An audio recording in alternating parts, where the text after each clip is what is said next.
Okay, today, guys, we're in here on 8th grade piece, lesson 7.1 from the 8th grade book, recognizing a function. Really, a function's kind of parallel in terms of or synonymous with the word equation, so pay attention to that situation. The examples don't seem to be working, so therefore, we're just going to go straight to the homework piece. I'm going to probably give you, about 6 examples here from the homework piece as far as what you're going to see, so that should make things pretty easy. Again, this one's not rocket science. I think you don't necessarily need me on this one in order to figure it out. But the first one says name the set of ordered pairs represented by the mapping. So they're going to give you a map and expect you to give you for you to give them the ordered pairs that the map indicates. So we're looking at 5, comma 10, 10, comma 20. So that throws A out. Looks like 15, comma 30, 20, comma 40, and then there's also 25, comma 40. So hopefully you're thinking, hey, B's got to be my answer. Okay, moving on to my next question. And on the next question, they're going in reverse order. They're going to give you the ordered pair, and they're going to want the map from you. So you can see that, first of all, I need 5, I need a 7 input, I need an 11 to input, a 13 to input, and a 17 to input. So I need 5 inputs. And you can see that takes D out of the mix because there's only 4 inputs. Those inputs are 5, goes to 19, 7 goes to 23, 11 also goes to 23, 13 to 29, and 17 to 31. Remember, the Y value, if you will, is the output, and that would be mapped on the right side ellipse, and on the left side is your input. So it looks to be A as your final answer. Okay, A is your final answer. Correct. Move on to question number 3. And on question number 3, once again, you're going to see a mapping situation, and this is where, if you take a look, we have a 5, a 4, a 4, a 7, a 1, and a 5. Now, one thing I want you to pay attention to here is, notice that in this particular situation, we have 2 4s getting input, all right, and it's going to kick out different Y values, which in essence is going to tell you, as we get to part 2, that is not going to be a relationship. If you plug in an X value, it can only kick out one Y value. Otherwise, it's not a function. The other thing to pay attention to is I've got what? 1, 2, 3, 4 different types of inputs. And I say this because 5 is mentioned twice and 4 is mentioned twice. So I only want 4 inputs. So that takes B out of the mix.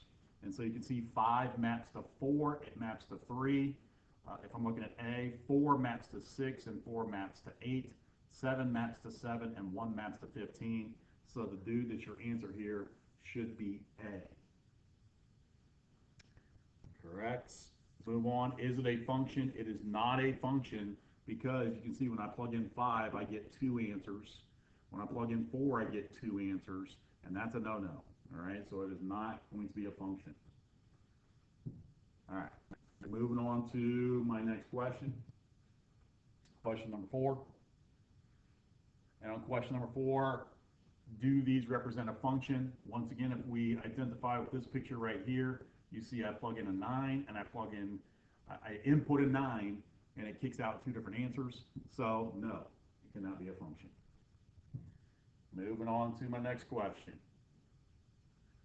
We have a map representing the relationship. Decide if the relationship is a function. So again, you can see that my input represents, in essence, my X values. My output represents my Y values. And so you can see 1, comma 30, 6, comma 32, 30, comma 15. So that takes this one out of the mix. This one's out of the mix. So really, this one's not rocket science because A is the only one where all 4 inputs are there. And so therefore, that has to be the answer. If we move along to my next piece of the puzzle, which questions, is it a relationship, or is it a function or not a function? Does each X value only kick out one Y value? And the answer there is yes, so this should be an example of a function. Moving on. Decide whether it's a function. So if you take a look here, you again see my X, Y values in essence. And 1 kicks out of 4, 2 kicks out of 8, 3 kicks out of 4, and 4 kicks out of 8, does each x value only kick out one y value? And the answer there should be yes, it does. Now, again, you're going to say, no, it doesn't, because look, this 4 and this 8 kicks out, and then we have 2 8. All right? We'll show you in a graphing situation that that is still a possible situation. That still will work, all right, as a function. Okay? So we move on to our next piece then. And our next piece is this graph that I was talking to you about. So really the rule of thumb is if you can draw a vertical line through any 2 points on the graph, then it is not a function. So if I were to take a look at these points, and you can see if I go from left to right, and I look at the vertical line, doesn't only go through 1 point, only goes through 1 point, only goes through 1 point. So it only in each of these situations is only going to go through 1 point on my graph, and if it does that, then yes, it's going to be a function.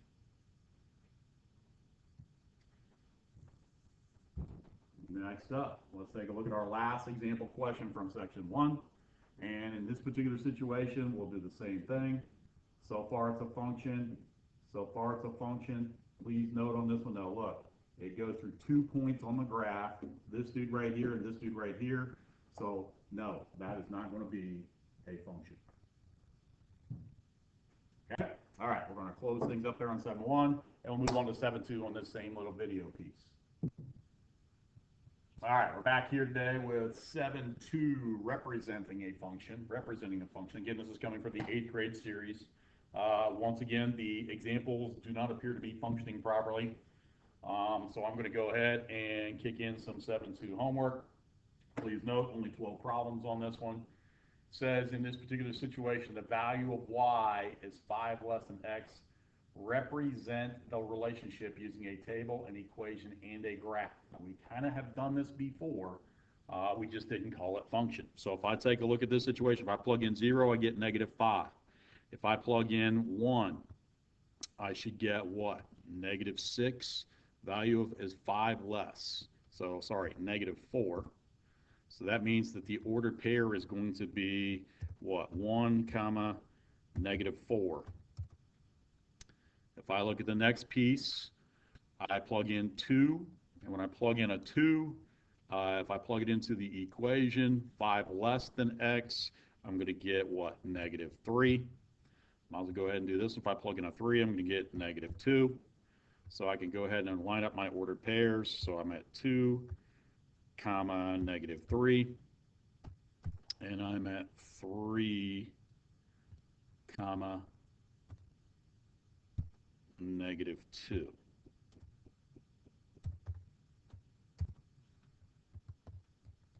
Check, baby. We're good to go. Okay. Parts remaining represent the relationship using the equation. So your equation should relate to the fact here, value of y is 5 less than x. So if I simply said y equals 5 less than x. What's 5 less than x? X minus 5. Again, if you recall, we did this one, it was on, I think it was lime green cards, and we kind of did it as a group situation. And some of it we found difficult, and some of it not so bad in terms of trying to match all this stuff up. So I'm going to type in x minus 5, and we should be hopefully good to go there. And then last but not least, what's the graph of this going to look like? So we're going to graph the points that we have up there in essence. So we know that the slope is 1, and we should know that it's going to be a linear situation. So A would be out, D would be out. The slope is positive, so you guys should be selecting B as your answer in this scenario. Okay, moving on then to my next question. Question number 2. Same idea. Okay, same idea. You make 7 gallons of liquid fertilizer by mixing the 10 teaspoons of powdered fertilizer with water, and they want you to represent the situation. So in essence, they really kind of already give it to you right here where they say, hey, if I plug in 10, it's going to spit out 7. If I plug in 0, then it's going to spit out what? 0. So 0, that should be what? 0, comma 0. 0, comma 0. Oh, I want to do it wrong there. Let's try it again. 0, comma 0.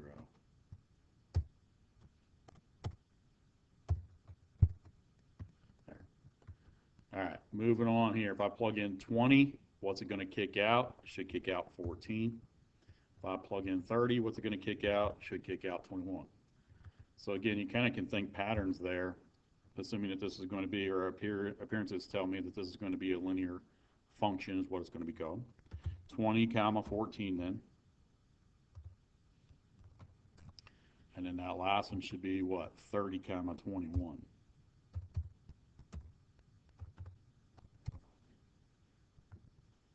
Check it.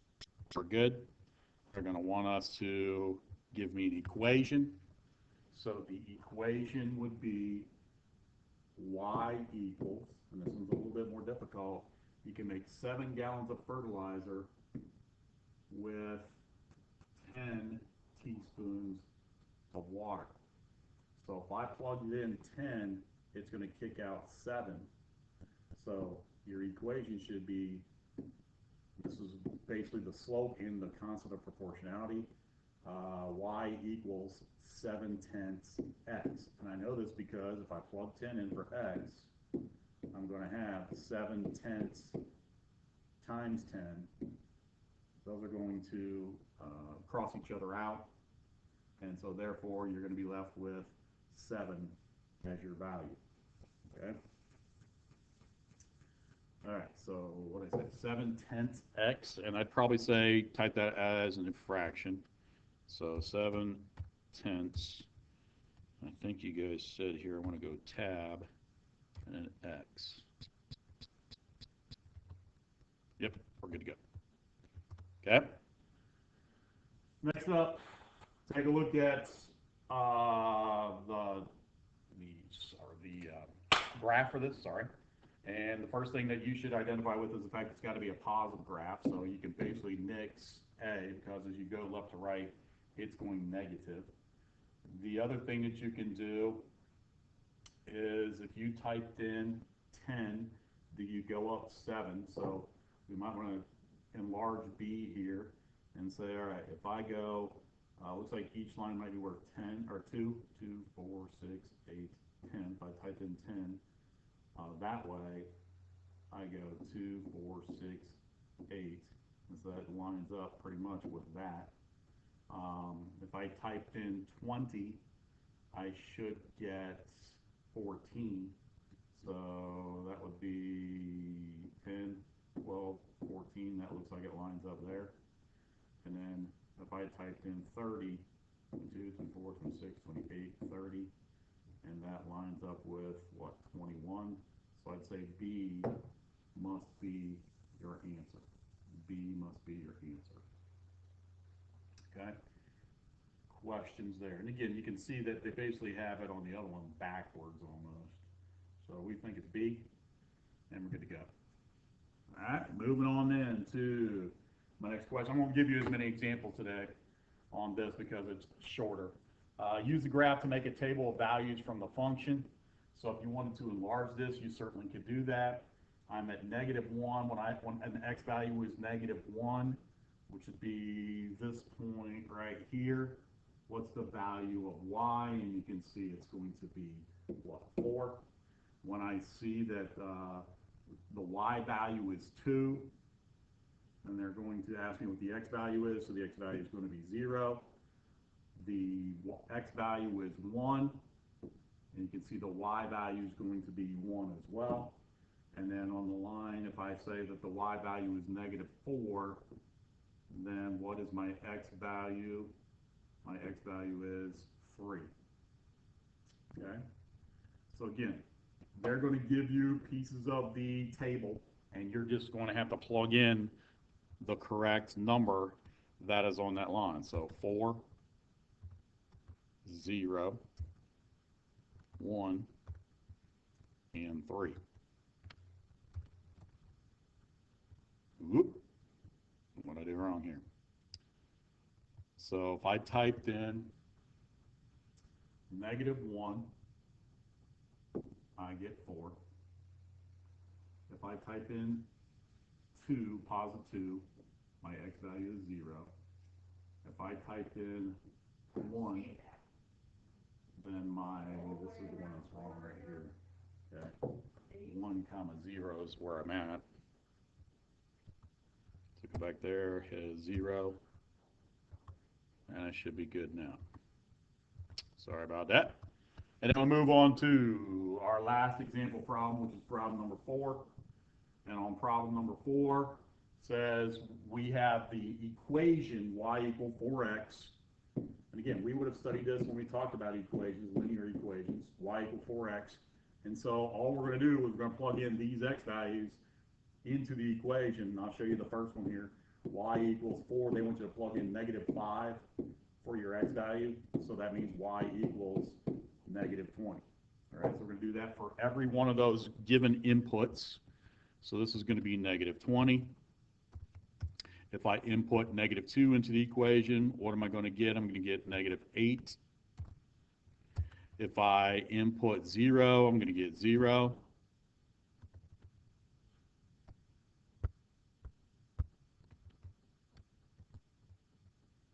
Get rid of this. So if I plug in 0, I get 0. If I plug in 2, I'm going to get 8. And if I plug in 5, I'm going to get 20. Now, one of the things I want to point out here, we talked about this earlier in the school year. Please note what they've done. They have created some sort of pattern situation or opposite situation here where they have chosen -2 as an x value. They have chosen +2 as an x value. They have chosen -5 as an x value, and its opposite, +5 as an x value. Again, you can see how that helps you sometimes get to those answers. Okay? All right, let's go ahead and hit check answer. Oops, what did I do wrong with that one? So if I plug in oh, I must have hit a 0 there somehow. There we go. Try that. Now we're good. If there are no further questions, we're going to shut her down at that point, and have a great day.